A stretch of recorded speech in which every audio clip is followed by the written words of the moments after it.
Un buenos días muy cordial a todos los que me van a escuchar en el país. El señor presidente de la República, el licenciado Lenín Moreno, acaba de participar en una cadena dando a conocer las medidas que va a aplicar el gobierno. Voy a hablar más de conceptos que de cifras, porque el presidente ha dado ciertas cifras que yo no quiero desmentir, pero que tampoco puedo aceptar, porque él no fundamentó esas cifras. Los conceptos son claros y me voy a referir a ellos. Otra precisión, y que vale la pena meditarla mucho, es que todo aquello que ha dicho no tiene nada que ver con las dos leyes nuevas que esa alianza política, creo, gobierno, puso en vigencia en los últimos días. Lo que prueba que no se necesitaban de esas leyes para tomar medidas. Es decir, tácitamente se admite que aquí se han pasado 3 años sin hacer nada y han hecho perder ese tiempo a los ecuatorianos. Luego, yendo al fondo. Abogado Devon, a propósito de lo que usted señala, antes de acuerdo político, creo, alianza país, el señor Lasso ha declarado que con esta aprobación prácticamente se está evitando que se le ponga más impuestos al Ecuador. A ver, es claro por qué he llamado alianza política esto, y le ruego que esto sea la última pregunta relativa al señor Lasso y compañía. Le he llamado alianza política porque la ministra Romo la calificó así, dijo que había hecho una alianza política, no legislativa, con Creo y algunos otros legisladores para sacar estas leyes como en efecto pasa. ¿Quién puede creer en el Ecuador que los impuestos no están allí vigentes, lacerando las economías populares, porque esa alianza no los quiso poner? Pero si esa alianza es la que los quiso poner, quienes han combatido esos impuestos del pueblo ecuatoriano, con nosotros a la cabeza por ser inconvenientes. Y déjeme aclararle al respecto 2 cosas, me perdonan los ciudadanos este paréntesis brevísimo, porque usted me lo ha preguntado. En el segundo debate de la ley humanitaria que se llevó a cabo el día 10 de mayo, el gobierno nacional votó con los correístas para aprobar impuestos. Pero allí nadie dice nada, porque cuando se vota con quien sea para aprobar impuestos y molestar al pueblo y fastidiar al pueblo y empobrecer al pueblo, no pasa nada. En el primer debate, en cambio, que fue el 27 de abril, los señores de Creo votaron con el gobierno para poner impuestos. Y en los debates y en los informes consta claramente su posición pro impuestos, no solamente a las personas, también a las empresas. Los únicos que hemos estado siempre, hace 22 años, firmado por escritura pública, en jamás dejar que se pongan impuestos o luchar para que no se pongan impuestos nuevos o se aumenten los actuales al pueblo ecuatoriano, porque evidentemente el Estado no se los devuelve en obras y servicios, somos nosotros. Vuelvo nuevamente a su pregunta. Le decía yo que salvo los casos de deuda externa, que lo tocó el presidente, reforma laboral, que lo tocó el presidente, y la ley de ordenamiento de finanzas, que también la tocó el presidente, y sobre las cuales yo tengo severos cuestionamientos que los voy a hacer al final, el resto, porque nosotros somos gente seria, el resto va en el camino de menos Estado y más crecimiento, que es el camino correcto, no el que reflejan las otras leyes que me he referido, que es el inverso. Más Estado, menos crecimiento, serían impuestos y pobreza. Entonces, ahora el kit de lo que dijo en forma correcta, repito, salvo aquello a lo que me voy a referir por no estar de acuerdo. La pregunta es ¿cuándo? Porque esto no puede seguir esperando. Usted me preguntaba en qué estoy de acuerdo. Se lo voy a decir con claridad. Número 1, dicen que se van a destinar $1.000 millones para reactivar la producción y el empleo. Muy bien. Ya. Tasas especiales del 5% a 36 meses con 6 meses de gracia. Muy bien. Ese es el camino correcto. Genere empleo, dé facilidades, permita inversión, dé confianza, vaya por el camino del crecimiento. Segundo, por fin han entendido, y ojalá lo pongan en práctica, dicen que desde hoy día mismo veremos, voy a pasar por las bombas de combustible para ver si es cierto, que tenían que tumbar esa fórmula perversa de Petroecuador para fijar el precio de los combustibles, que es la que hace que hasta ayer, por lo menos, vamos a ver si hoy día cambia, estemos subsidiando nosotros. Ha bajado el petróleo, tiene que bajar el combustible, está bien que pongan el diésel en $1, la gasolina la están bajando, no tanto como deberían, porque ahí se están reservando un dinero que es la diferencia entre el precio internacional de gasolina de la misma categoría y el que van a cobrar, pero va a la baja. $1.75 exactamente. Permitir la libre importación de combustible. Me parece muy bien. La pregunta, y eso no lo tocó el presidente, es cuando la banda funcione, porque hay una pequeña banda que van a poner para arriba y para abajo, cuando la banda la cere a los agricultores y a los ganaderos, cuando la banda la cere el transporte urbano, cuando la banda la cere competitivamente a exportaciones que generan divisas y empleo, en esos casos va a operar la focalización del subsidio. No lo dijo, nosotros volvemos a insistir que debe operar. Para el contrabando y la gente pudiente, no. Para esos sectores que he nombrado, sí. En que también estoy de acuerdo. En la eliminación o fusión de instituciones. Siempre que no eliminen el nombre o fusionen el nombre, sino que eliminen a los que están de más, en que van a bajar los gastos. También estoy de acuerdo. ¿Cuáles gastos? No se dijo. ¿Cuándo? Tampoco se dijo. ¿En qué porcentaje? Tampoco se dijo. Pero el camino es definitivamente un camino correcto. En aquellas cosas, obviamente que estoy de acuerdo, igual que en eliminar gran parte de los señores que trabajan en la Cancillería, porque ya no tenemos peligro de guerra con el Perú, ni la herida abierta porque está cerrada, aunque fue mal cerrada, denigrantemente cerrada. Ahora, el diplomático que se justifica es el que vende para su país, el que amplía la frontera de las exportaciones de su país, el que negocia bien para su país, no el que va a cócteles, son muy caros esos whisky que se toman a base de no hacer funciones que beneficien a los ecuatorianos. En todo eso estoy de acuerdo. Ahora, ¿quieres saber en qué estoy en desacuerdo? A ver, dígalo por favor. ¿Qué pasa en la parte laboral, por ejemplo, abogado Jaime Nebot, que el señor presidente lo acabó de manifestar, dejar prácticamente en el desempleo a cerca de 4.000 funcionarios que tenían nombramiento y 4.000 con nombramientos ocasionales? A ver, que se necesita una reforma laboral en el país es indispensable. ¿En qué debe basarse?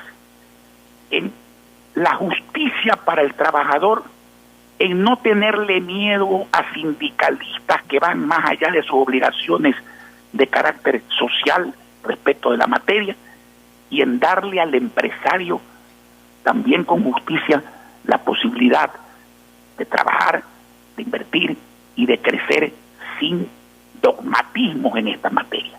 Muy bien.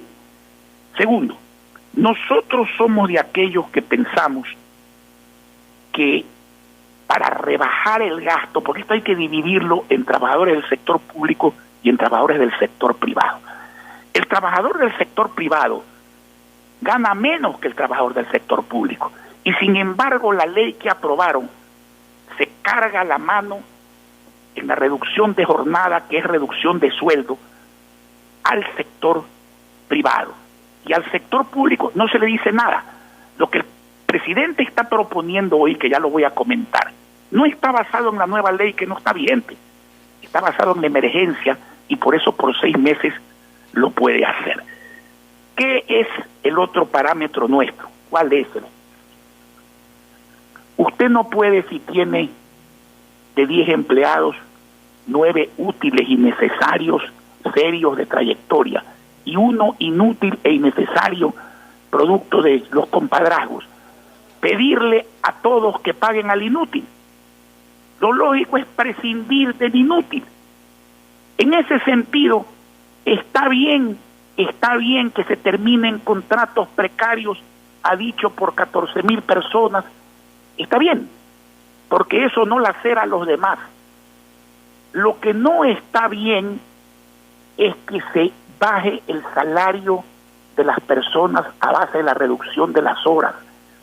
Porque usted, me refiero al sector público, momentáneamente.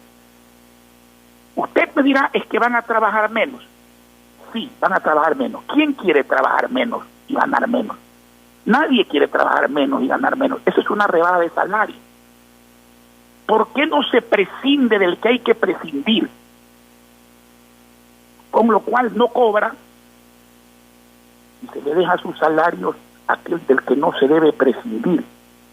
Porque, viendo eso desde el punto de vista económico, si usted le hace un daño a tanta gente, a toda la gente, la capacidad de compra de toda esa gente se lacera. Si la gente no puede comprar, el que vende no puede vender. El que no vende no genera IVA y el que no gana no genera impuesto a la renta y se perjudican las recaudaciones del Estado. Entonces, por eso, porque las reformas tienen que ser justas, no permitir el abuso del trabajador ni el abuso del empleador, es que votamos en contra. Y por eso es que critico este sistema. En el campo privado, que no lo ha mencionado, pero que eso sí está en la nueva ley, sí, se le da paso al acuerdo. Usted puede acordar la rebaja de la jornada, que es una forma de decir la rebaja de los sueldos. Puede contratarla de mutuo acuerdo en contratos a 2 años. Cuidado, puede también imponerla por una especie de emergencia que no es decretada por el Estado, sino decretada prácticamente por el empleador. Y por eso es que no hay acuerdo, por eso es que los trabajadores protestan, y entiendo que hay empresarios que van a llevar esto a la Corte Constitucional. Entonces, sí, hay que hacer una reforma laboral justa para todos y conveniente para todos, para que se traduzca en más trabajo, más inversión, para que se traduzca en crecimiento económico y se traduzca definitivamente en más recaudaciones para el Estado sin más impuestos. Abogado Jaime Nebot. Además, no estoy de acuerdo. La deuda externa. Dice el presidente que el manejo de la deuda externa les ha permitido ahorrar y reducir intereses. Eso debe ser lo escrito el ministro de Finanzas. No, señor. Aquí se ha pagado a marzo 1.297 millones y se han comprometido a pagar en agosto 811 millones de dólares, diciendo que no quieren modificar nada, que no quieren reestructurar, y más aún concediéndoles un premio de 0,5 por mil. Eso no es correcto, y no se trata, como dijo el señor embajador de los Estados Unidos, de que aquí alguien no quiere pagar. No. No se trata de no pagar, al contrario, se trata de pagar, pero se trata de pagar en las condiciones de plazo que debe ser aumentado, de intereses que deben ser reducidos y de capital que debe ser reducido o al menos pagado en cuotas ascendentes para pagar menos cuando se está mal y más cuando se está bien. De eso es que se trata. Con este tipo de mensajes no se puede definitivamente, y de actitudes, sacrificar la economía para pagar a tenedores de bonos, que hay que pagarles, pero no a base del desarrollo nacional, no a base del desempleo, no a base de la pobreza, no a base de no atender lo que debe ser un Estado. Un Estado debe ser factor de desarrollo social y económico. Por eso, definitivamente, no estoy de acuerdo. Y tampoco puedo estar de acuerdo con la ley de ordenamiento, y por eso votamos en contra, que el presidente llama la ley que permite poner la casa en orden. La casa en orden. Yo le voy a explicar qué es lo que quisieron hacer. Todos estamos conscientes, ¿no es cierto?, de que no le pagan a los proveedores del Estado, de que no le pagan a los contratistas del Estado, de que disponen arbitrariamente del IVA de municipios, juntas parroquiales, consejos provinciales, universidades y exportadores. Todos estamos conscientes de que las rentas de los GATS, repito, municipios de todas las ciudades, provincias, los consejos y juntas parroquiales no se entregan a tiempo. Eso, ¿qué quisieron hacer con la ley? En los artículos 2 y 3 de esa ley, querían legalizar ese abuso, gracias a nuestra lucha, porque también se iban a quedar sin votos para eso, y de suyo por eso lo quitaron. Eso no sucedió. O sea, la nueva ley no legalizó el abuso, pero la nueva ley permite que siga el abuso, pues, porque si usted no sanciona el abuso con destitución del ministro de Finanzas, no de cualquiera de los que venga, si es que no entrega las cosas a tiempo, como dice la ley, si es que no dejan de hacer abusos, si no dejan de saquear el seguro social, que es la plata de los afiliados, entonces, señor, usted tiene un concepto muy raro del equilibrio fiscal que sí debe haber. El equilibrio fiscal es un Estado chico con una economía boyante, pero aquí quieren hacer equilibrio fiscal manteniendo las prebendas del Estado, obeso, tragaldaba, lagarto que no vomita, aunque veo que ahora quieren hacer que vomite un poquito, a base de estas exacciones al resto de los ecuatorianos. Y eso no se puede permitir porque no es justo, no se puede permitir porque mata la economía, no se puede permitir porque en vez de matar a la pobreza, mata a los pobres. Y para terminar le voy a poner un ejemplo. Si alguien leyó o tiene en sus manos el diario El Expreso, en la página titular, en la primera página del Expreso, están las declaraciones de Vinicio Troncoso, que es el principal del BIES, del banco nuestro, no del banco del Seguro Social, del banco que tiene el 20% de los aportes laborales y patronales de todos los ecuatorianos del sector público y privado. A propósito, abogado Jaime Nebot, sí, perdón que lo interrumpa, sobre lo que usted señala, el señor Troncoso, y le consulto al político, dice que el BIES se fraguó desde su inicio como botín político. ¿Tiene entonces que reestructurarse una política donde no participen los políticos, sino los dueños de los recursos económicos que somos los afiliados y los jubilados? Yo vengo diciendo eso.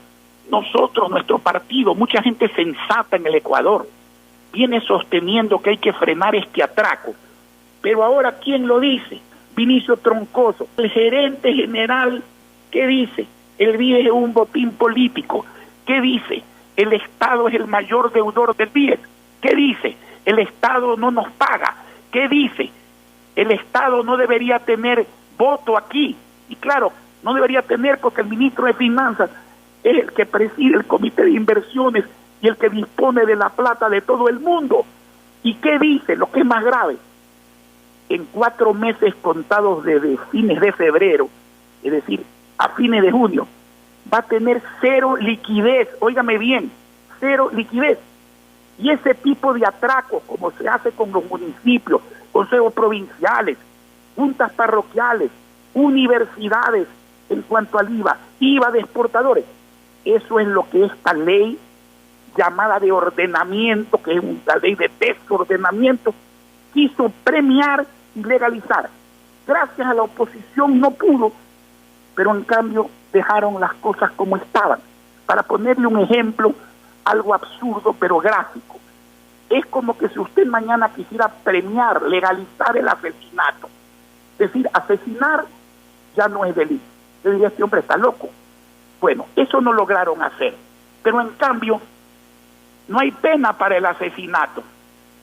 O sea, aquí van a seguir haciendo lo mismo, y eso es lo que llaman ordenamiento de la finanza pública. No, señor, eso es alcahuetear el desorden y la injusticia que tiene liquidado este país. Pero el presidente de la República habla de un recorte del tamaño del Estado, habla del recorte de horas para los trabajadores en los diferentes sectores, pero También habla de que han llegado 1.400 millones de dólares en recursos para meter en economía. Pero aquí deja algo al final, que deja la puerta abierta para que lleguen nuevos créditos. Es decir, ni el mismo presidente confía en lo que está planteando y podrían llegar más medidas urgentes y duras para el pueblo. Jaime Nebot, abogado. Eso es lo que ha dicho el presidente. Aquí la idea es vendernos que los créditos de los multilaterales, o sea, del Banco Mundial, del Banco Interamericano de Desarrollo, de la CAF, vienen porque ellos están pagando a los tenedores de bonos. Y eso no es cierto. Eso no es cierto. Aún en default, es decir, cuando uno de bravo no paga la deuda, y eso no se debe hacer, quiero ser claro, eso es malo para el Ecuador. Aún en esas circunstancias, los créditos de esos organismos han llegado, así que eso es mentira. Entonces, van a seguir llegando los créditos. Ojalá los usen, como por ejemplo esos 1.000 millones que prometen, para hacer que la empresa privada, chica, grande, mediana, los emprendedores salgan adelante y generen crecimiento, empleo, divisas y a través de todo eso recaudaciones para el Estado.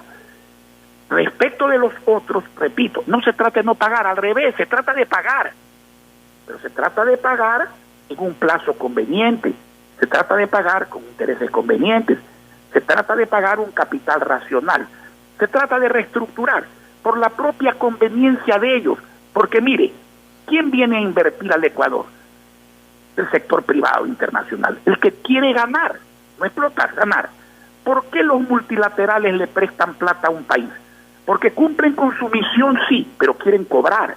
¿Por qué un señor que se convierte en tenedor de bonos le presta plata en el fondo al Estado? Porque es un negocio y quiere cobrar, pero para cobrar el Estado tiene que poder pagar, y para que el Estado pueda pagar tiene que tener unas finanzas públicas basadas en un Estado pequeño y en una economía grande, porque si no, el Estado se convierte a través de su presupuesto en un simple pagador de salario y pagador de deuda con la plata del pueblo, hasta que al pueblo se le acabe la plata, y entonces quiebra todo el mundo. Y culmino con un ejemplo que lo he puesto en algunas ocasiones. Si hay algo peor que quitarle un vaso de leche a una mujer o a un hombre que se toma 3 vasos de leche al día, si hay algo peor que eso, es matar a la vaca, no darle de comer a la vaca. Porque si la vaca se muere, el dueño se queda sin vaca y los que tomaban leche se quedan sin leche, todos. Eso no lo enseñan en Harvard ni en Princeton. Eso se lo enseña a usted la vida, eso se lo enseña a usted la experiencia, se lo enseña a usted el cerebro y se lo enseña el corazón cuando usted siente la miseria de la gente. De lo que he escuchado hasta ahora, la ley no tiene nada entonces de apoyo humanitario, la ley no tiene nada de ordenamiento, no busca priorizar planificación, reactivar la economía nacional, poner en orden las arcas fiscales y más aún, como se ha dicho, fortalecer económicamente, y hasta se habla de la dolarización. Dice el presidente de la República en su mensaje, muchos nos vienen criticando. Usted, que es un hombre de capacidad administrativa probada, pasamos a los ofrecimientos. ¿Qué debemos hacer? Hay una preocupación no solo por la seguridad social antes y después de las normas, el IES. También hay quienes me preguntan que refiera el alcalde, exalcalde Nebot, abogado Jaime Nebot, sobre el ISPOL y también el ISPA. Bueno, el Seguro Social de la Policía y el Seguro Social del Ejército sufren la misma suerte y hay que defenderlo igual que lo que nosotros llamamos nuestro Seguro Social, el IES. Eso tiene que cambiar. Tienen que darnos cuentas mensuales de dónde están nuestros depósitos, nuestras entregas, nuestros aportes. Tienen que decirnos qué destinan a salud, pero darnos salud, pues. Tienen que decir qué destinan a pensiones, pero tienen que darnos pensiones jubilares justas. Y sobre todo, esos miles de millones que hoy se los debe el gobierno al pueblo y que no se los va a pagar, deben destinarse en un verdadero capitalismo popular. Eso es capitalismo popular. que la gente del pueblo sea accionista, que la gente del pueblo invierta en empresas y que ese capitalismo popular mueva la economía, genere crecimiento, genere empleo y a través de ese crecimiento genere, sin subir impuestos, sin crear nuevas exacciones, genere recaudaciones, que es distinto para el pueblo ecuatoriano. Bueno, no quiero excederme del tiempo que ustedes me habían pedido que intervenga. Un abrazo cariñoso para los ecuatorianos. Siempre podemos salir adelante si juntos hacemos lo correcto y exigimos a los que no lo hacen que lo hagan. Abogado Jaime Nebot, yo no sé si de pronto su tiempo también lo permita. Hay algo otras inquietudes. Me gustaría, no sé si absolver algunas cosas como el tejido social que usted es parte y que tiene una acción no solo en Guayaquil. No sé si el tiempo lo permite. Mi tiempo lo permite, pero yo creo que el tiempo de quienes se han adherido a este diálogo y el de los ciudadanos quizás no. Le voy a responder esa última pregunta porque no me gusta ser indelicado. Dejando constancia, sí, de que nosotros somos gente equilibrada, seria, justa. Cuando alguien propone algo que está correcto, y se lo he demostrado hoy, decimos que está correcto y apoyamos eso a cambio de nada. Y cuando está incorrecto, decimos que está incorrecto y no nos convencerán jamás, por más que nos insulten ciertos interesados en defender sus propios intereses, y redundo a propósito, eso con nosotros no lo van a lograr. Seguiremos en nuestra posición coherente. Abogado Jaime Nebot, usted al inicio habló precisamente del acuerdo en la función legislativa del movimiento Creo con otras organizaciones políticas. Cuando han votado en conjunto el Partido Social Cristiano y los asambleístas de Revolución Ciudadana, ¿hay acuerdos internos o coinciden por salvar al país? ¿O por qué, abogado Jaime Nebot? ¿Cuál es el acuerdo en la Asamblea Nacional entre el Partido Social Cristiano y Revolución Ciudadana? ¿Alguna disposición señor, de los dos dirigentes? Que tiene algunos años en esto. Usted debió haber estado presente en 1998 cuando en el Coliseo Voltaire Paladines Polo firmamos una escritura pública para no ponerle más impuestos ni crear nuevos impuestos al pueblo ecuatoriano. Nosotros hemos sido coherentes, son 22 años, y hemos explicado por qué. Si esa tesis nuestra recibe la adhesión, esa tesis, no solo de correístas, pero también de correístas, y de 20 legisladores más, ¿qué hacemos nosotros? Para no votar con los correístas, ¿nos volvemos impuestómanos? ¿Votamos por los impuestos? Perdónenme la expresión, ¿jodemos al pueblo ecuatoriano y especialmente a los pobres? Perdónenme, solamente un hipócrita, un tarado puede pensar que podíamos actuar en otra manera, pues. Y peor cuando digo hipócrita, porque cuando los correístas votaron con el gobierno, como también votan los de Creo en esta alianza que no es legislativa, era legislativa, ahora es una alianza política, si no mire los videos y las declaraciones de la ministra Romo. Ahí nadie dice nada, ahí está todo muy bien. O sea, aquí la gente confunde con quién se vota, con para qué y para quién se vota. Nosotros, señor, y perdóneme esta frase algo atrevida, nosotros votamos con el diablo a favor del pueblo ecuatoriano y no con Dios, no está a favor del pueblo ecuatoriano. Gracias, abogado Jaime Nebot, un gusto saludarlo. Muchas gracias. Gracias a ustedes, un abrazo a todos.